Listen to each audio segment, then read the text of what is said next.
ओम श्री गंगाई नाथाय नमः। जय श्री गुरुदेव, जय श्री दादा गुरुदेव। आप सबका बहुत बहुत स्वागत है आज के सत्संग में।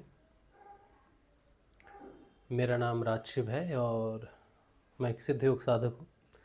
सिद्ध योग की साधना करता हूँ और सिद्ध योग की साधना से जो कुछ भी परिवर्तन आते हैं उनके विषय पर बात करते हैं।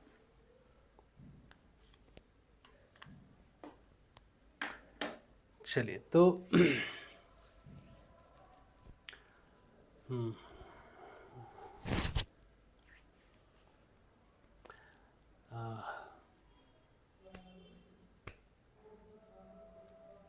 सिद्ध योग तो सिद्ध योग की जो साधना है ये बहुत सरल है। साधना की विधि सरल है, साधना करने का तरीका सरल है। साधना सरल नहीं है। लेकिन गुरुदेव कहते हैं, हमें बहुत बाद में गुरुदेव की बात समझ में आई। गुरुदेव कहते हैं भाई सिद्ध योग की साधना में नाम जपना है और ध्यान करना है मेरा, बाकी आपको कुछ नहीं करना है, कुछ नहीं करना है आपको, बस इतना सा काम है। इतना आसान काम दुनिया में कोई नहीं है, गुरुदेव ने ऐसा कहा। हमने गुरुदेव की बात का मतलब 10 वर्षों बाद अभी भी ठीक से समझे नहीं।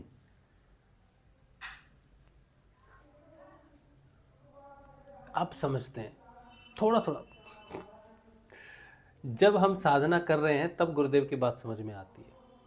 बहुत सारे लोगों से हमने बात की जो अन्य विधियों से साधनाएं करते हैं, क्योंकि बहुत सारे साधक हैं, अलग अलग तरीके की साधना करते हैं। हम भी साधना करते हैं तो लोग प्रभावित होते हैं ना। एक साधक दूसरे साधक से प्रभावित होता है, फ़ोन करता है, बोलता है कि हम भी साधक हैं, हम ऐसा ऐसा हमने किया, वैसा वैसा किया। तो हम बड़े हैरान हो जाते हैं उनकी साधना सुन के। इतने कठिन तपस्या करते हो लोग, हमारे बस की वैसी बात नहीं है, बिल्कुल नहीं। हम तो उनका नाखून भी नहीं। जो साधक जो तपस्या करते हैं, इतना त्याग करते हैं, इतना कष्ट उठाते हैं भगवान के लिए, हम तो उनका कटा हुआ नाखून भी नहीं। इतनी भी क्षमता नहीं हमें उन जितनी उनमें क्षमता है। ऐसे ऐसे साधकों से हमने बात की। अपनी साधना में इतने वो डूबे ओतप्रोत हैं कि वो बस क्या नहीं छोड़ दिया उन्होंने। कितना बड़ा बड़ा जीवन में कठिन कठिन व्रत करते वो लोग। फिर हम गुरुदेव को देखते हैं कि इतने बड़े साधक हैं ये लोग, इतने त्यागी हैं, इतनी शक्ति है इनमें, कुछ करने की क्षमता है, अपने आप को बदलने की। फिर हम गुरुदेव को देखते हैं, गुरुदेव, और फिर धन्यवाद करते हैं गुरुदेव का कि हमारे जैसे कमज़ोर निकृष्ट व्यक्ति को पार करने के लिए आप आए हो। अगर हमें इनकी तरह पार करना होता साधन को तो हमसे नहीं होता, हम छोड़ देते। हम कहते जो होना होगा, देखा जाएगा, जय राम जी की। फिर गुरुदेव की बात याद आती थी कि भाई नाम जपना है, खाते पीते लैट्रिन बाथरूम करते सब समय, सोते जागते काम करते समय सब समय मंत्र जपना है, बिना माला के, बिना श्रृंगार के, बिना टीका तिलक धागा जनेऊ कुछ भी नहीं पहनना तुमको सिर्फ मन मन में बिना होंठ और जीभ हिलाए जप करना है बस। सब काम करते समय जप कर सकते हो, दुनिया का कोई भी काम। तुम शादी हो, शादीशुदा हो, कुंवारे हो, बच्चे हो, बूढ़े हो, स्त्री हो, पुरुष हो, किन्नर हो, बड़े हो, छोटे हो, जैसे भी हो, जो भी हो, जो भी कर रहे हो संसार में, जितना भी कर्म किया जा सकता है, जितना भी कर्म किया जा सकता है, निकृष्ट से निकृष्ट, उच्च से उच्च कर्म, मध्यम से मध्यम, इधर से उधर, जो जिस शहर में जैसी भाषा में जो मर्जी तुम करो, जो मर्जी तुम हो पूरे संसार में, जिस मर्जी कार्य में तुम व्यस्त हो, सिर्फ इस मंत्र का जप तुम्हें करना है 24 आवर्स में, कभी भी कहीं भी किसी भी स्थिति में कर सकते हैं। और 2 समय 15 मिनट के लिए सुबह और शाम खाली पेट तुमको ध्यान करना है आज्ञा चक्कर पर गुरु का, बस। कोई व्रत नहीं, कोई शुभ मुहूर्त नहीं, कोई दिशा नहीं, कोई आसन नहीं, कोई भोजन नहीं, कुछ त्याग नहीं, कुछ बदलाव नहीं, कहीं आना नहीं, कहीं जाना नहीं, कुछ करना नहीं, कुछ भी नहीं। जो कर रहे हो करते रहो, जो खा रहे हो खाते रहो, जो मर्जी तुम जैसे हो वैसे रहो। सिर्फ नाम जपना, सिर्फ नाम, बाकी कुछ भी करना नहीं तुमको मेरे लिए। ना धूप बत्ती, ना अगरबत्ती, ना दीप, ना दिया, कुछ नहीं देना मुझे, कुछ नहीं मुझे तुमसे चाहिए, कुछ नहीं तुम दे सकते, कुछ नहीं मैं तुमको दे सकता। सिर्फ नाम जपना, सिर्फ नाम जपना, सिर्फ नाम जपना। हर स्थिति में, हर परिस्थिति में, हर दुख में, सुख में, कष्ट में, इधर उधर, ऊपर नीचे, आगे पीछे, सब जगह। जीवन में कोई समस्या हो, आदि दैहिक, आदि दैविक, आदि भौतिक, पारिवारिक हो, सामाजिक हो, आर्थिक हो, भौतिक हो, मानसिक हो, धार्मिक हो, आध्यात्मिक हो, कोई भी हो, बच्चों की हो, पिताजी की हो, माताजी की हो, बीवी की हो, पति की हो, पत्नी की हो, रिश्तेदारों की हो, भाई की हो, बहन की हो, गोत्र की हो, खून की हो, किसी चीज की कोई भी समस्या हो, जीवन की हो, मृत्यु की हो, बीमारी की हो, किसी चीज की कोई समस्या हो, मंत्र जपना। हजारों करोड़ों समस्याएं हो सकती हैं तुमको, मंत्र जपना। तुम्हें हो सकती है, तुम्हारे संबंधी को हो सकती है। मंत्र जपना, मन मन में जपना। बस मुझ में क्षमता है तो तुम्हारा काम हो जाएगा। किसी प्रकार का व्रत, कोई लंबे दंडवत प्रणाम, कोई हठ साधना, कोई उपाय, कोई विधियां, कोई तरीके, कुछ नहीं। सात्विक भोजन, तामसिक भोजन, कुछ नहीं। राजसिक भोजन, कुछ नहीं। कच्चा खाना, पक्का खाना, सुबह की सैर, शाम की सैर, कुछ नहीं। कोई योग, कुछ नहीं। प्राणायाम, कुछ नहीं। कुछ नहीं करना है तुमको। जो करूंगा मैं करूंगा, तुम बस नाम जपना। तुम बनो घी, मैं बनूंगा अग्नि, ऐसा गुरुदेव ने कहा नहीं, मैं तात्पर्य बता रहा हूं आपको। तो हम वो घी हैं, हमारा नाम जब जो है घी है, और गुरुदेव वो अग्नि है जो हमारे सब कष्टों को जलाकर भस्म कर देंगे। तो इतनी सीधी और सरल साधना है जो तुमको करनी है, ये गुरुदेव जी ने कहा। अब बताओ, दुनिया में इतनी सरल और साधारण साधना कहीं हो सकती है कि गुरु कहे तुमने कुछ नहीं करना, मैंने करना है, कोई यज्ञ नहीं करना, कोई अनुष्ठान नहीं करना। गुरुदेव कहते हैं हाँ मैं जानता हूँ, लोग यज्ञ करवाते अपने शिष्यों से अपने फायदे के लिए, लेकिन मुझे उसमें कोई औचित्य नजर नहीं आता। तुम सिर्फ मन मन में उस नाम को जपो, मेरा ध्यान करो 2 समय, बस पार कर दूंगा, पार कर दूंगा। तुम कोई हो, कहां हो, निकृष्ट हो, उच्च हो, किस जाति के, किस धर्म। अब सोचो किसी गुरु ने ऐसी आज्ञा दी हो अपने शिष्य को, तो वो जब लोगों को मिलेगा, अन्य साधकों को मिलेगा जो अन्य अन्य साधनाएं कर रहे हैं, कौन होगा ऐसा जो उससे सरल साधना में होगा आज तक,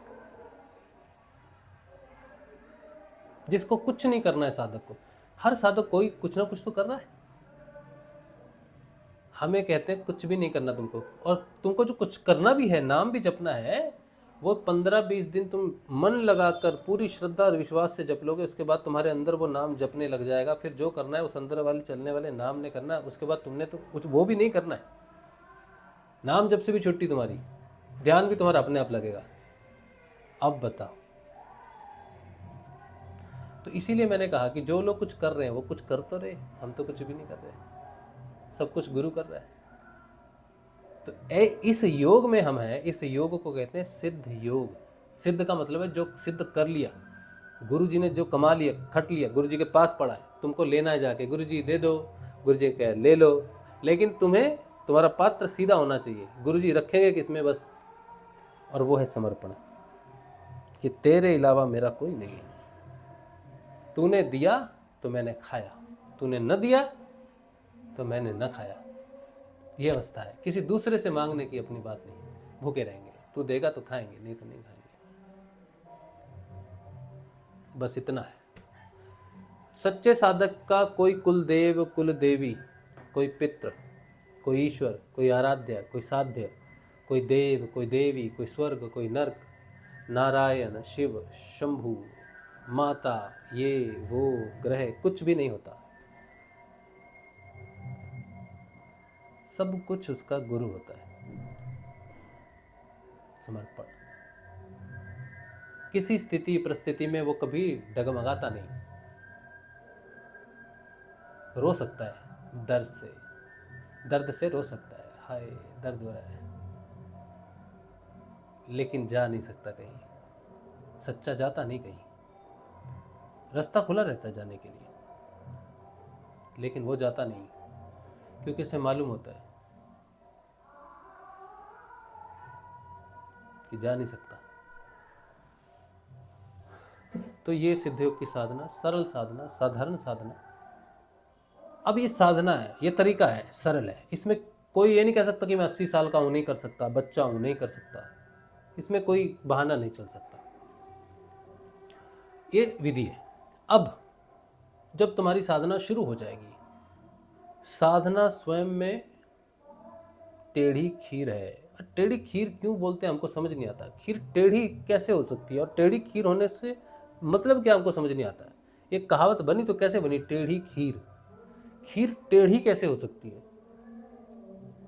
बीरबल की खिचड़ी हमने सुना था कि उसने नीचे आग जलाई, ऊपर बांध दिया पेड़ पर, और नीचे अग्नि जल रही है, तो खिचड़ी बन रही उसकी, जो कभी बनेगी नहीं।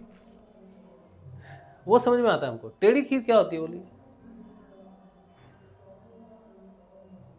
खीर तो खाने वाली खीर होती है ना, कुछ और खीर कुछ और भी होता है। टेढ़ा आंगन होता सुना, टेढ़ी खीर। ये काम करना टेढ़ी खीर है, साधना टेढ़ी खीर है। ये मुझे पता है कि टेढ़ी खीर का मतलब है बहुत दुसाध्य है, बहुत कष्टकारी है, ये मुझे मालूम है। लेकिन उसे टेढ़ी खीर क्यों कहते हैं ये हमको मालूम नहीं। खीर कुछ क्या होती है समझ नहीं आता। तो जो साधना है ना, ये टेढ़ी खीर है। समझ नहीं आता कुछ भी क्या क्या है, लेकिन बड़ी दुसाध्य है। साक्षात्कार है, हर क्षण परीक्षा है। कोई बहुत बड़े महापुरुष हैं, बहुत बुद्धिजीवी है, बहुत अच्छे इंसान है। उनका एक मैं सुन रहा था, उनकी वाणी सुन रहा था। उन्होंने कहा यार ये बहुत लोग बोलते हैं कि परीक्षाएं लेते हैं, गुरु परीक्षाएं लेते हैं।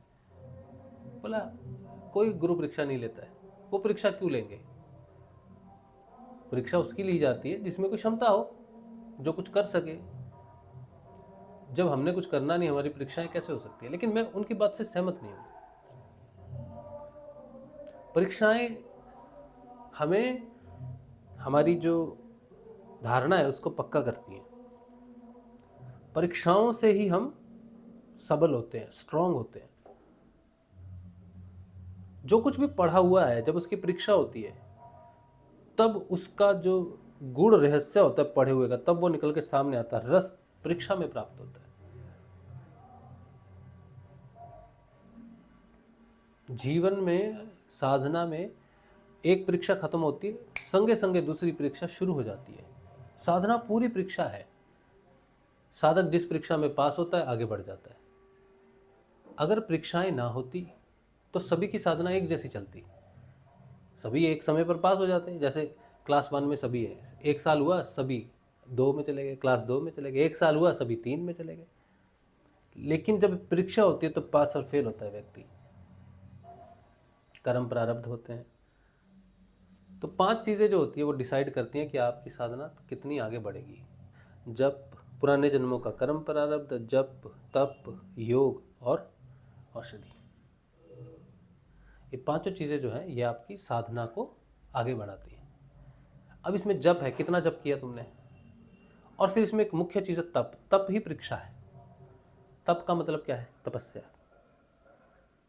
कौन सी तपस्या। तपस्या कई तरह की होती है। तो तपस्या जीवन को देखने की, कि मेरा जीवन जो है कितना कैसा है। अपने जीवन को देखते हुए, अपने कर्मों की जिम्मेदारी लेते हुए, मेरा कर्म है, क्यों रोऊं, मैंने किया, एक्सेप्टेंस। यही है तपस्या। उसकी वजह से हो गया, इसकी वजह से हो गया, तुमने नहीं किया, तुम्हारी वजह से मैं खटता रहा, तुम्हारी वजह से करता रहा, तुम्हारी वजह से हो गया, तुम्हारी वजह, किसी की वजह से कुछ नहीं होता। किसी की वजह से कुछ नहीं होता। एक्सेप्टेंस। जीवन जैसा है, भगवान को बिना दोष दिए, किसी व्यक्ति विशेष को बिना दोष दिए, उस जीवन को एक्सेप्ट करना, शांत रह के जीवन को देखना तपस्या है, और यही सबसे मुश्किल है। और जो उसे देखता है वो समय बीत जाता है और वो आगे निकल जाता है। लेकिन जो उसे नहीं देखता और दूसरों पर ही उंगली उठाता है, तुम्हारी वजह से हुआ, तुम्हारी वजह से हुआ, हमारे साथ क्या हुआ, ये क्यों हुआ, वो क्यों हुआ, वो व्यक्ति उसी जगह पर गोल गोल वृत्त की तरह घूमता रहता है, आगे नहीं जाता। तो ये परीक्षा है, तपस्या स्वयं की परीक्षा है, स्वयं के साथ स्वाध्याय है, ईश्वर पर भरोसा है, ईश्वर के न्याय संगठन पर, न्याय संस्थान पर, न्याय धारा पर पूर्ण विश्वास है कि वो कभी गलत नहीं कर सकता। उस पर पूर्ण विश्वास रखना चाहिए, पूर्ण विश्वास रखना चाहिए, हर घड़ी हर समय। तपस्या है, तप है। साधना में यही वो बात है जो अग्नि का कार्य करती है साधनों को आगे बढ़ाने के लिए। लोग पूछते हैं, साधक पूछते हैं, कैसे साधना आगे बढ़े, क्या करे गुरु भाई? जीवन को देखो और एक्सेप्ट कर लो, शांत हो जाओ। तुम किसी ने कुछ नहीं बिगाड़ा, कोई तुम्हें कोई काला जादू, पीला जादू, हरा जादू करके तुम्हें नष्ट भ्रष्ट नहीं कर सकता है। तुम स्ट्रांग रहो, हर स्थिति में चाहे कितनी भी मुश्किल क्यों ना हो, ईश्वर को याद करना चाहिए, सकारात्मक रहना चाहिए ईश्वर के प्रति, क्योंकि वही एक बचाने वाला है। उसी को गालियां देके, उसी को दू करके दूर नहीं करना चाहिए। हर स्थिति परिस्थिति में जैसे हो, जहां हो, उसी समय ईश्वर को याद करना चाहिए, वो उसी क्षण आएगा। दुख में उसको याद करना मुश्किल होता है, लेकिन लगे रहना चाहिए, लगे रहना चाहिए, वो आता है। तो सिद्धियोग की साधना सरल, साधना विधि बड़ी सरल है, कोई भी आ सकता, कर सकता है। गुरु जी का मंत्र सुनो, हम भेज देंगे आपको, किसी को चाहिए तो भेज देंगे, हमको व्हाट्सएप करेंगे, जी मंत्र दे दो गुरु जी का, तो हम आपको मंत्र भेज देंगे। मंत्र सुना, जब शुरू करो बस। और कोई विधि, कोई दीक्षा वीक्षा कैसे लेना है, कहाँ जाना है, कुछ सवाल नहीं, कोई जवाब नहीं। गुरु जी का नाम मंत्र सुना, ऑनलाइन उनकी तस्वीर एक प्रिंट आउट करो, तस्वीर सामने रखो, 15 मिनट के लिए बोलो ध्यान केंद्रित कर दो, प्रभु गुरुदेव को यहाँ देखो, मन मन में मंत्र चलता रहे 15 मिनट के लिए। 15 मिनट का ध्यान हो गया, उठो अपने कार्य में लग जाओ, और कार्य में लगकर मंत्र चलता रहेगा। ध्यान के समय भी मन मन में मंत्र चलता रहेगा, आपको जपना है। ध्यान के बाद भी जो कुछ भी कर रहे हो, जितना भी क्षमता है तुम्हारी, मंत्र चलता रहेगा। जब ध्यान के लिए बैठोगे तो गुरु जी को नमस्कार करके कि गुरु जी 15 मिनट के लिए ध्यान केंद्रित कर दो, आंख बंद करके बैठ जाओ, बैठ जाओ, लेट जाओ, बैठ नहीं सकते तो लेट जाओ, बेड पे लेट जाओ, सोफे पे लेट जाओ, ज़मीन पे बैठ जाओ, रेते पे बैठ जाओ, कोई आसन, कोई दिशा, ज़रूरत नहीं है। गुरुदेव की फ़ोटो हार्ड कॉपी में नहीं है, मोबाइल पे रख लो। 15 मिनट के लिए ध्यान मांग के बैठो। ध्यान क्रिया हो ना हो, क्रिया हो तो घबराना नहीं, क्रिया ना हो तो भी घबराना नहीं। 15 मिनट बैठो, फिर उठ जाओ, काम पे लग जाओ। काम करते समय गुरु जी का नाम जपते रहो। कुछ लोग बकते हैं अगर हम बैठ के गुरु जी का नाम जप करें आंखें बंद करके तो क्या ध्यान है? नहीं। ध्यान के लिए आपको प्रार्थना करके बैठना पड़ेगा, गुरु जी 15 मिनट के लिए ध्यान केंद्रित कर दो। लेकिन नाम जपने के लिए कहीं बैठ गए ऐसे करके तो ये ध्यान नहीं है, क्योंकि नाम जप रहे हो, पता है उस शक्ति को कि ध्यान नहीं कर रहा बच्चा, नाम जप रहा है।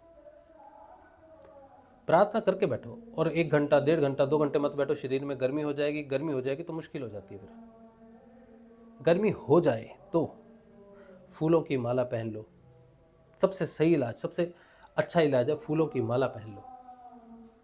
फूलों से बना इत्र लगाओ, ठंडा खीरा खाओ, अमरूद खाओ, ठंडे फल खाओ, पानी ज़्यादा पियो, और ध्यान फिर 1 बार कर दो। अगर 1 बार भी दिन में ध्यान ना कर सको तो भी मंत्र जपो, क्योंकि ध्यान के लिए तुम बैठ रहे हो भी। जब ध्यान लगेगा तो अपने आप लगेगा तुम्हारा, और वो कैसे लगेगा?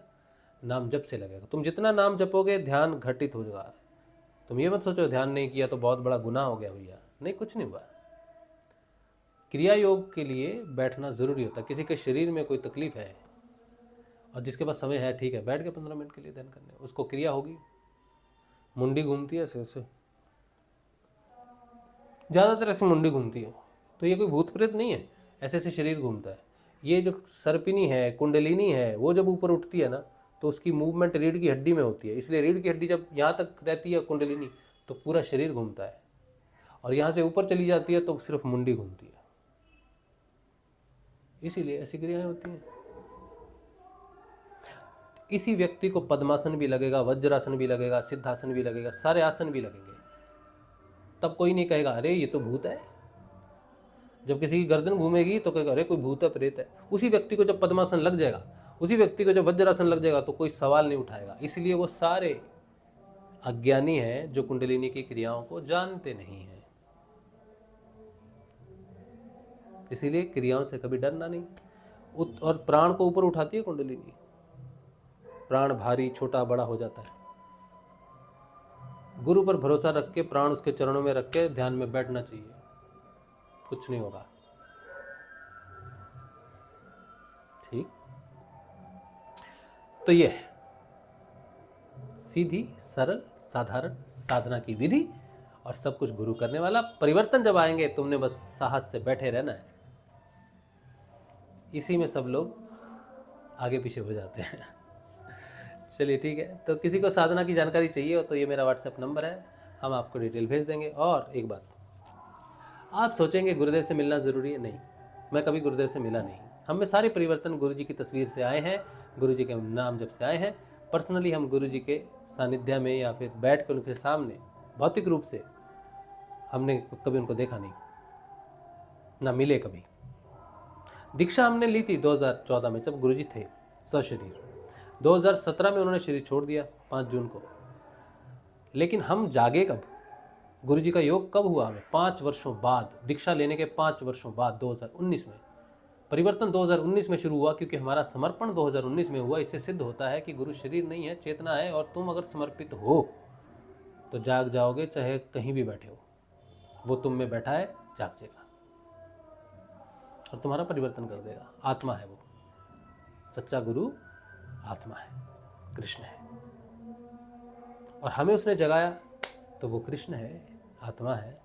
शिष्य की आत्मा है गुरु, और अगर वो है तो तुम जाग जाओगे। जहां बैठे हो, कहीं आने जाने की जरूरत नहीं है। वो सच्चा है, हमारे लिए वो सिद्ध हो चुका है, सच्चा है। अब तुम्हें सिद्ध करना है ये कि वो सच्चा है। तुम सच्चे हो तो वो तुम्हारे अंदर प्रकट हो जाएगा, और जिस दिन वो प्रकट हो जाएगा उस दिन तुम्हारे अंदर सत्य जागृत हो जाएगा। उस दिन तुम सत्यव्रत हो जाओगे, सत्यवान हो जाओगे, और फिर यमराज से मुक्ति।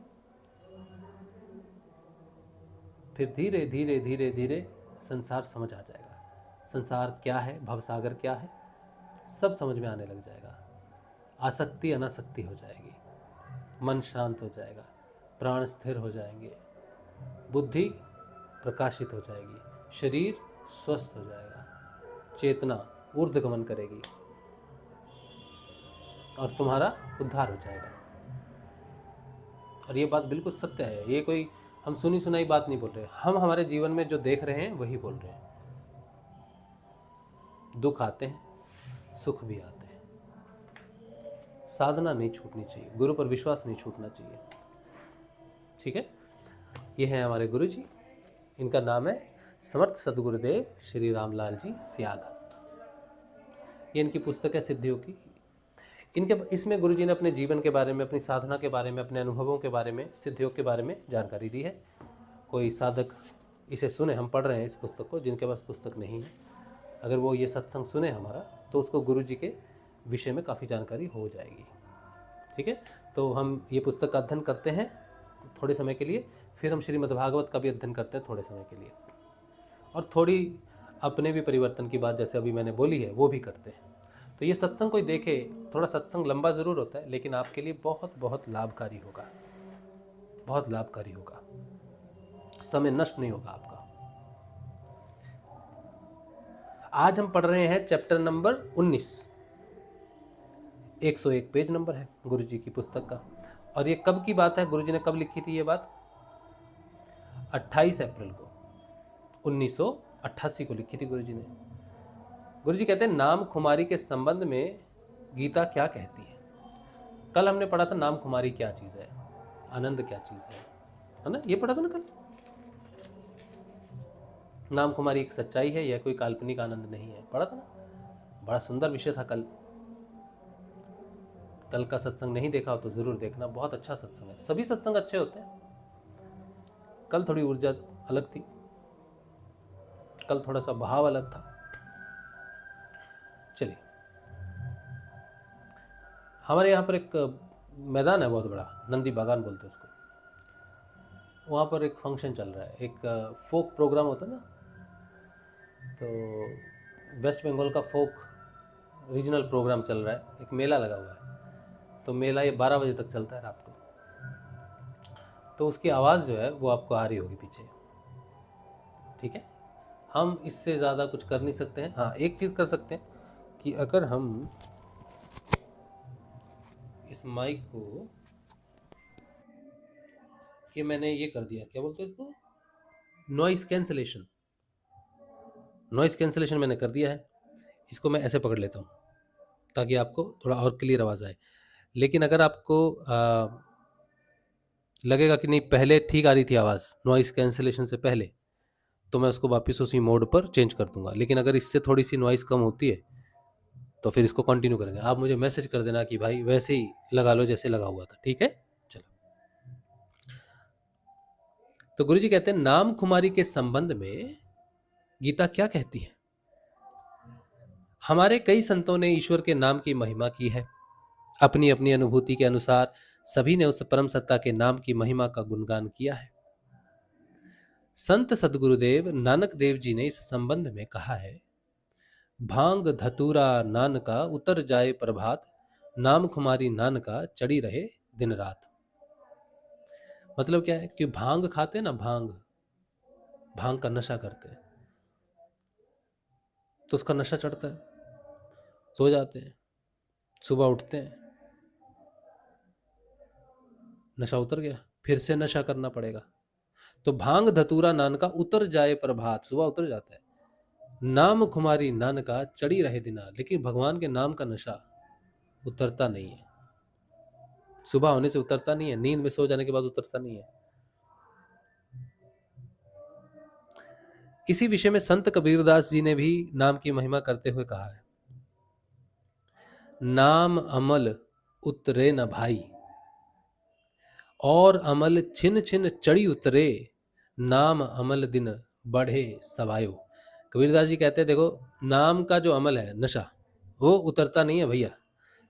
और दूसरे जो नशे हैं वो थोड़े थोड़ा करके चढ़ते हैं फिर उतर जाते हैं, लेकिन नाम का जो नशा है वो चढ़ता ही नहीं है, बढ़ता भी है। दिन होने से जो नशे उतर जाते हैं, ये दिन होने से और बढ़ जाता है, एक का सवा हो जाता है।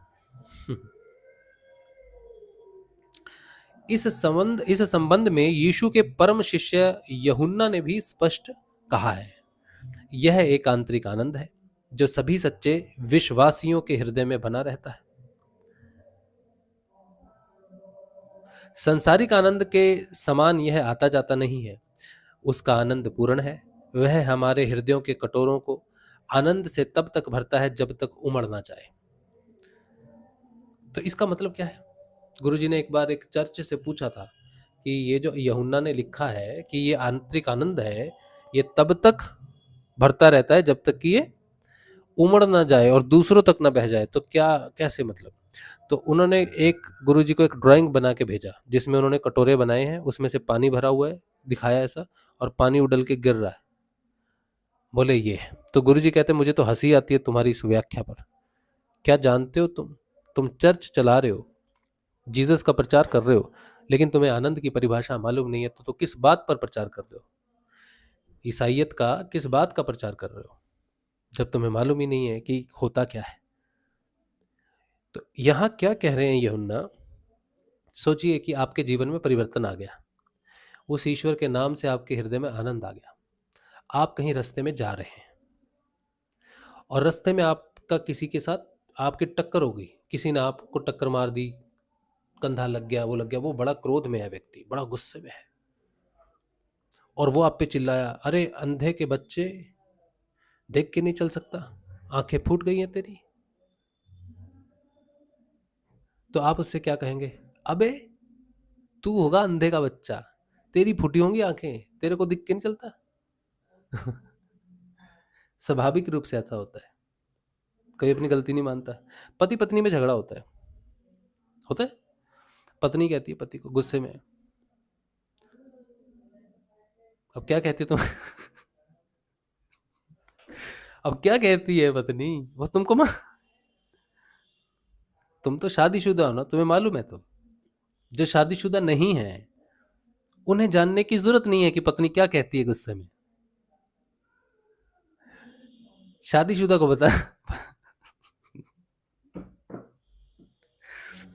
शादीशुदा को बताने की जरूरत नहीं है, और जिसकी शादी नहीं हुई है उसे जानने की जरूरत नहीं है, क्योंकि तुमने अगर जान लिया तो तुम गड्ढे में नहीं गिरोगे।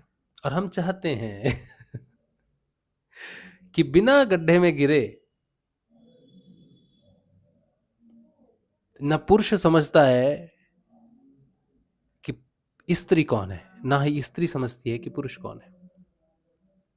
दोनों को गिरना पड़ता है गड्ढे में, और दोनों को उस गड्ढे से एक साथ तभी निकाला जा सकता है, या वो दोनों उस गड्ढे से तभी निकल सकते हैं जब दोनों के दोनों उसी गड्ढे की मिट्टी को उसमें भरें, लेकिन खुद उसके अंदर दब ना जाए, बल्कि एक दूसरे की सहायता से उस गड्ढे को भर दें और दोनों के दोनों गड्ढे से बाहर निकल जाएं।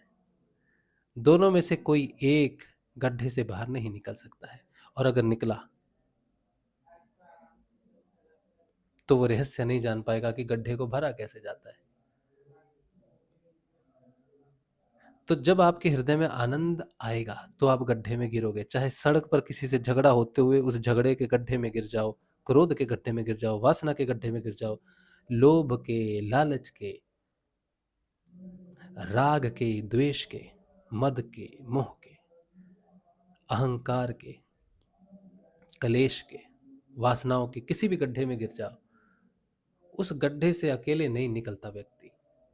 उसके हृदय में जो प्रेम है, जो शांति है, जो संभाव है, जो क्षमा है, जो दया है, जो प्रेम है, वो दूसरे व्यक्ति को उस भाव से, प्रेम से कहता है इट्स ऑल राइट। सड़क पर लड़ाई हो सकती है, गलती मेरी भी हो सकती है, आपकी भी हो सकती है। जरूरी नहीं है कि सामने वाला उसका स्वागत करेगा, वो एक तमाचा भी मार सकता है। बुद्ध ने इसी बात का प्रमाण देते हुए, जब वो देते थे कुछ बोलते नहीं थे, कोई उनका अपमान करते थे तो चुप रहते थे, उनके मुंह पर कोई थूक देता था। बहुतों ने उनका अपमान किया लेकिन उन्होंने कभी प्रतिक्रिया नहीं की, लेकिन उनकी शांति उन तक जरूर पहुंचती थी जो अशांत होते थे। देखिए, हम ये जानते हैं कि प्रतिवाद किसी सिचुएशन में जरूरी होता है प्रतिवाद, लेकिन प्रतिवाद का तरीका होता है बस। मैं ये नहीं कहता जुल्म सहना चाहिए तो आपका आनंद बह जाएगा, नहीं। आप अपने शांति से उस समस्या को आप दूर हो सकते हो। आपके शांतिपूर्ण ढंग से दूर होना ही आपकी शांति ही आपके लिए काम करेगी। पति और पत्नी में कोई बड़ा या कोई छोटा नहीं होता। ना तो पत्नी अपने परिवार के लिए कुछ करती है, ना ही पति करता है। जो भी हो रहा है ईश्वर की इच्छा से हो रहा है, इसीलिए दोनों को कभी कभी एक दूसरे के सामने नीचे होना पड़ता है। और दोनों इतने समझदार होते हैं, दोनों के हृदय में प्रेम होता है, लेकिन वो प्रेम निकलता ही नहीं बाहर। इन दोनों ने एक ही साथ रहना। तो ये आज जितना भी खलबली है रिश्तों में, संबंधों में, वो सिर्फ इसलिए है कि एक व्यक्ति एक ही काम करता जा रहा है और दूसरा व्यक्ति भी उसी तरह से काम करता जा रहा है। दोनों को करना चाहिए, बराबरी होनी चाहिए। जब तक ये हमारे मन में संभाव नहीं आता है तब तक हमारे हृदय की शांति बह नहीं सकती, बाहर आ नहीं सकती। तो आनंद वो चीज़ है जो किसी गड्ढे में गिरे हुए व्यक्ति को, जो आपको भी गड्ढे में गिराएगा, उसके साथ आप बाहर निकलो। आपका व्यवहार, आपके व्यवहार को बहना चाहिए आपकी इंद्रियों के माध्यम से, आपकी वाणी के माध्यम से, आपकी दृष्टि के माध्यम से। सिर्फ बोलना कि भाई कोई बात नहीं, गलती हो गई, इट्स ऑल राइट, सिर्फ जुबान से नहीं। अगर आप सच्चे हैं तो आपकी आंखें भी बोलेंगी, आपका चेहरा भी बोलेगा, आपके जेस्चर्स, हाथ भी बोलेंगे। आपके शरीर से वो तरंगें स्रावित होती है जो उसे शांत करेंगे। आपके शब्द तो बाद में पहुंचेंगे, लेकिन आपके शरीर से जो सच्ची तरंगें होंगी, जिसे आप ऑरा भी कहते हैं, वो उसको प्रभावित कर देगा।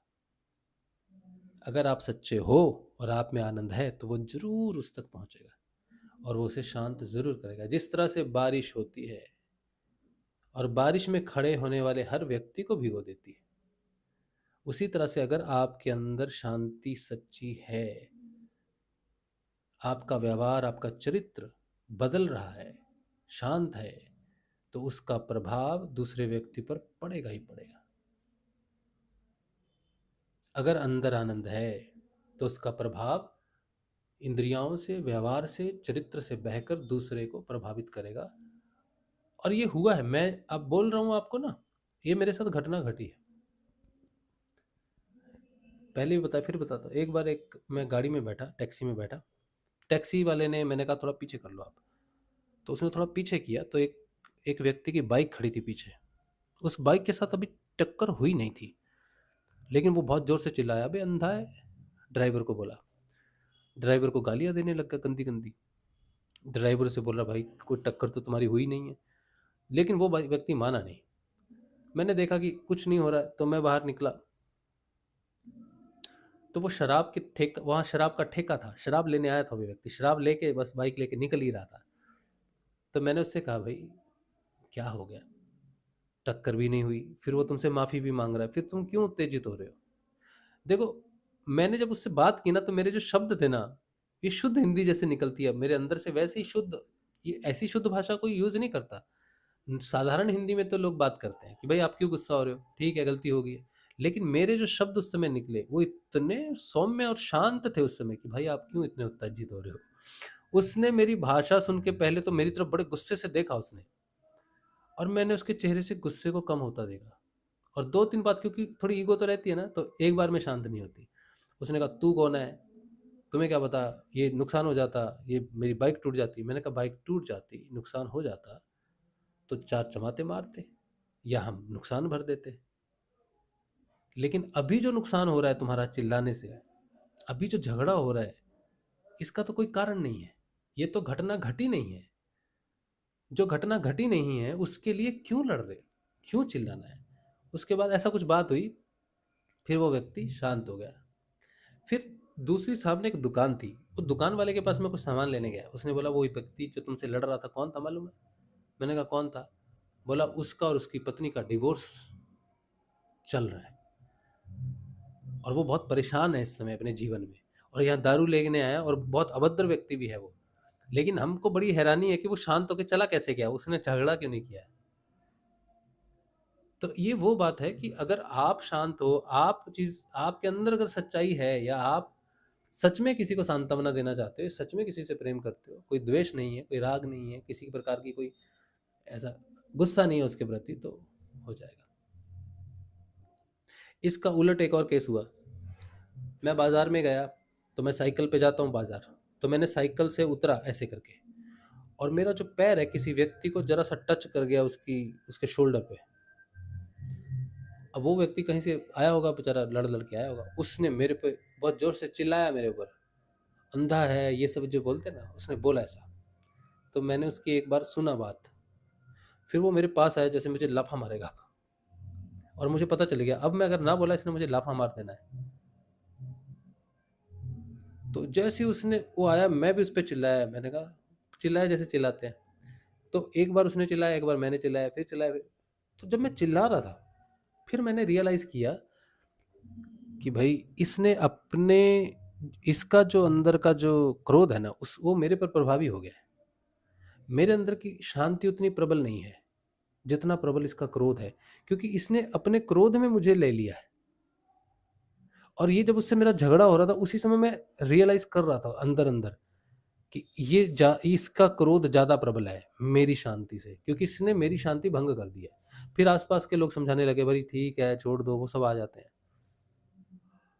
अब अगले 15 मिनट के लिए मैं सिर्फ इतना ही सोचता रहा, ये पहले की घटना है।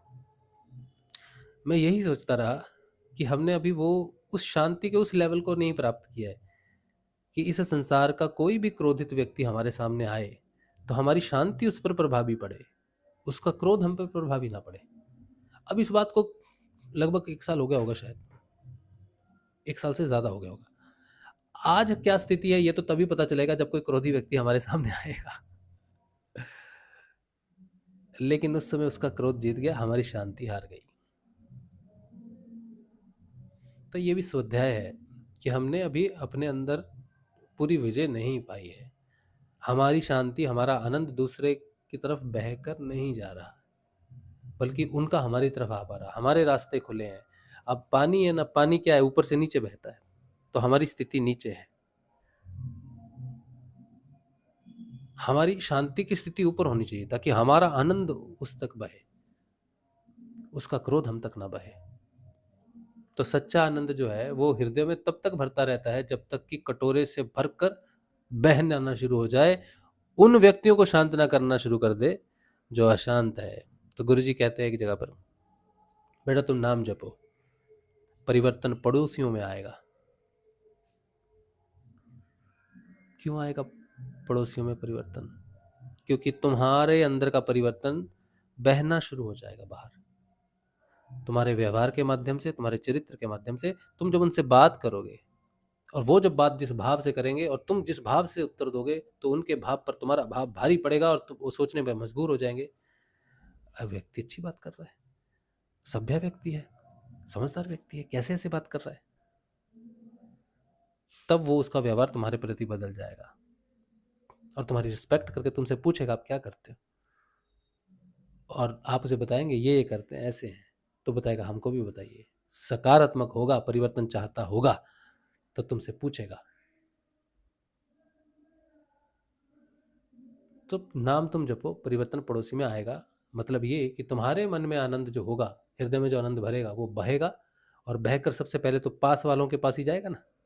तो पास में कौन रहता है? पड़ोसी। तो परिवर्तन पड़ोसियों में भी आएगा। ठीक है।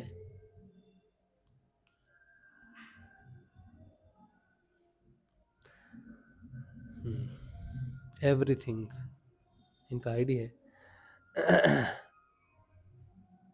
नीलकंठ बरनी की याद आ गया जब नदी में कूदा था भगवान।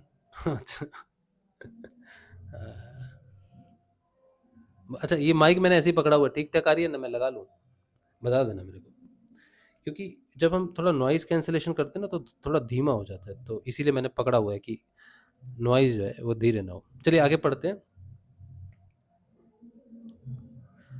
कब बहेगा, रान सिंह कह रहे कब बहेगा? जब तुम्हारे हृदय का कटोरा भर जाएगा तब बहेगा। तुम्हारे हृदय में पहले तो आनंद स्त्रावित होना चाहिए, पहले तो आना चाहिए।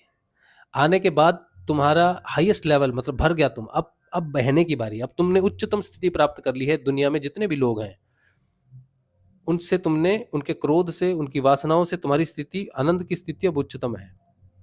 अब जब तुम उनसे संपर्क करोगे या तुम किसी भी व्यक्ति से संपर्क कर रहे हो, उसकी सारी आसक्तियों से बड़ी तुम्हारी अनासक्ति हो गई, तो तुम्हारी तरफ से बहना शुरू हो जाएगा व्यवहार, आनंद, शांति। तो तुम्हारी चेतना को ऊपर उठना होगा दूसरे व्यक्ति की चेतना से, जिससे तुम व्यवहार में हो। जैसे परिवार में पति पत्नी है, दोनों की चेतना ऐसी होती है कि कुत्ता बिल्ली की तरह लड़ते हैं और डिवोर्स करके बैठ जाते हैं। आजकल यही हालत है। मेरे काका जो हैं, काका ससुर, वो कोर्ट में काम करते हैं, तो कहते हैं सबसे ज्यादा केसेस आज डिवोर्स के हैं। किसी की 6 महीने की शादी, किसी की 1 साल की शादी, किसी की 10 दिन की, ठीक है, किसी की कुछ, सभी डिवोर्स केसेस हैं। ईगो, ठीक है। ऑरा टेस्ट का क्या हुआ? ऑरा टेस्ट का रिजल्ट नहीं आया क्योंकि अभी ये ऑफ चल रहा है ना, वीक ऑफ चल रहे हैं ना, ये क्रिसमस आ गया, फिर ये नया साल आ गया, तो बोले अगले हफ्ते तक आ जाएगा, अगले साल ही समझ लो। तो आज मैंने पूछा था, तो अभी नहीं आया है, आ जाएगा। और वो टेस्ट की बहुत खूबियाँ बता रहे थे वो, उससे बहुत कुछ पता चलता है शरीर में कैसा बीमारी आने वाली हो कोई 2-4 महीने में तो भी पता चल जाता है, शरीर में क्या चीज़ है क्या नहीं है। तो वो बहुत कुछ बेनिफिट बता रहे थे, क्योंकि वो न्यूरोथेरेपी करते हैं, तो बोलते हैं उससे हमें मदद मिलती है देखने के लिए कि कौन सी चैनल जो है व्यक्ति का ब्लॉक है, कहाँ पर हम उसको प्रेशर पॉइंट देंगे मसाज में ताकि उसको उस प्रेशर को रिलीव कर सकें। तो ऑरा टेस्टिंग में उनको थेरेपी देने में हेल्प मिलती है, बहुत अच्छी टेक्निक है उनकी। और उन्होंने कुछ रिजल्ट्स भी मुझे दिखाए कि इस तरह से व्यक्ति थे, हमने उनको बताया कि ऐसा हो सकता है, वो बोले मैं तो ठीक हूँ। तो फिर वो प्रॉब्लम हुई और फिर वो आए, तो वो उस तरह से उसको यूज़ करते हैं ऑरा टेस्ट को। तो मैंने उनको अपने बारे में बताया कि मैं ऐसे सिद्ध योग साधना करता हूँ। तो बोले आप अरविंद को जानते हैं? मैंने कहा हाँ, बस ये समझिए हम उन्हीं के बच्चे हैं सारे। हम उन्हीं के बच्चे हैं, उन्हीं के दिखाए हुए पथ पर चल रहे हैं, उन्हीं के दिव्य परिवर्तन की तरफ हम बढ़ रहे हैं। वो हमारे पूजनीय हैं ऋषि अरविंदो। लेकिन हमारे जो गुरुदेव हैं वो अलग हैं। हाँ, हम गुरुदेव को अनुसरण करते हुए ऋषि अरविंदो के लक्ष्य को ही प्राप्त करने के लिए बढ़े हैं। तो बोले बहुत अच्छी बात है। तो वो योग के बारे में जानकारी रखते हैं और बहुत अच्छा सेंटर है उनका। और एक खुशी की बात ये भी है, आज हम सबको बताते हैं, पहले तो आप सबका हम धन्यवाद करते हैं कि 3 महीने की थेरेपी है अभय की जो चल रही है।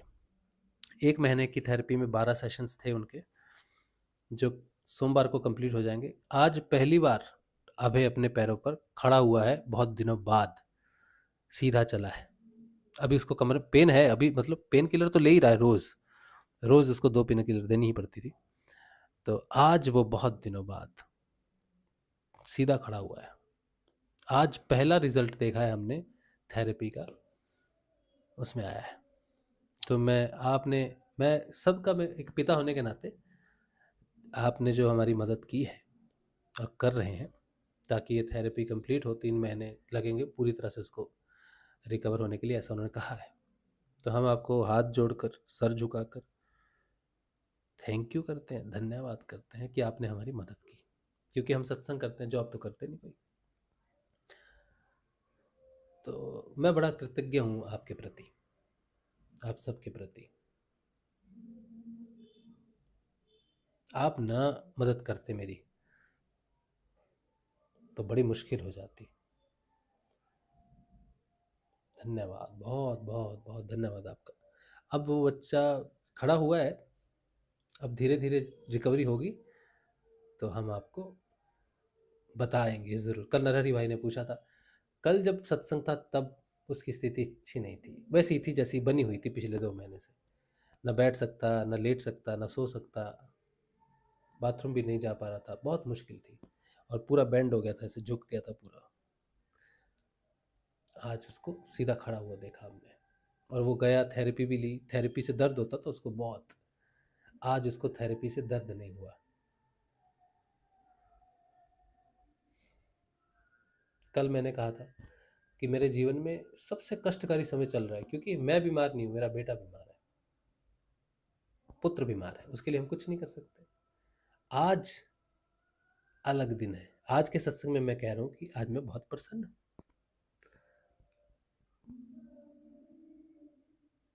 कि बेटा ठीक हो रहा है, पहला साइन मिला उसको। तो दवाइयाँ चलेंगी, थेरेपी अभी चलेगी। तो जो मदद आपने की 1 महीने में वो की, आगे अगले महीने में भी हमें थेरेपी करवानी है, तो आप ज़रूर मदद करें ताकि उसकी 3 महीने की थेरेपी कंप्लीट हो जाए। ठीक है, तो सहयोग करें, ज़रूर करें, और ताकि हमें शांति से सत्संग चला सके। ठीक है, चलिए। तो आगे क्या कहते हैं, मैं आपके जो मैसेजेस हैं वो पढ़ लेता हूँ ना। आनंद आएगा क्या रियल में, क्या आनंद कॉन्टिन्यूसली रहता है, बहुत बहुत शुभकामनाएं, जय श्री गुरु, धन्यवाद। सिर झुकना कोई ज़रूरत नहीं, सिर झुकाने की कोई ज़रूरत नहीं है, ज़रूरत है मेरे भाई, ज़रूरत है। आनंद आएगा, ज़रूर आएगा भाई, ज़रूर आएगा। हमने तो महसूस किया, लेकिन जैसा हमने कहा कि वो लगातार बढ़ता है और बढ़ने के बाद वो बहने लग जाता है। तो हम जब हम किसी व्यक्ति, ऐसे व्यक्ति से मिलते हैं जिसकी चेतना अच्छी होती है, जिसमें परिवर्तन हो रहा होता है, जो सकारात्मक होता है, लेकिन अभी उतना सकारात्मक नहीं हुआ, हम जैसे थोड़े ज़्यादा सकारात्मक हो गए किसी व्यक्ति से, तो हमारा आनंद उसकी तरफ बहकर उसको बेनिफिट होता है। लेकिन अगर कोई बहुत ही नकारात्मक व्यक्ति है, बहुत क्रोधित व्यक्ति है, कोई बहुत वासना में लिप्त व्यक्ति है, वो अगर हमारे सामने आए तो हम कितने पॉजिटिव हैं और वो कितना नेगेटिव है तब पता चलेगा कि उसकी नेगेटिविटी हम पर प्रभावी होती है, उसका क्रोध हम पर प्रभावी होता है और हमें क्रोधित कर देता है, या हमारी शांति उसको शांत करती है।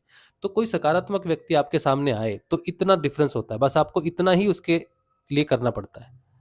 लेकिन कोई नकारात्मक व्यक्ति आए तो वो आपके और उसका डिफरेंस बहुत बढ़ जाता है, फिर आपको इतना आपको चाहिए उसकी तरफ बहने के लिए। तो सकारात्मक व्यक्ति की तरफ आपका प्रभाव जल्दी पड़ता है, और नकारात्मक व्यक्ति के लिए फिर आपको मेहनत आप में ज़्यादा होना चाहिए, वो क्षमता ज़्यादा होनी चाहिए, वो साधना ज़्यादा होनी चाहिए, वो तपस्या ज़्यादा होनी चाहिए, वो शांति, वो स्थिरता ज़्यादा होनी चाहिए।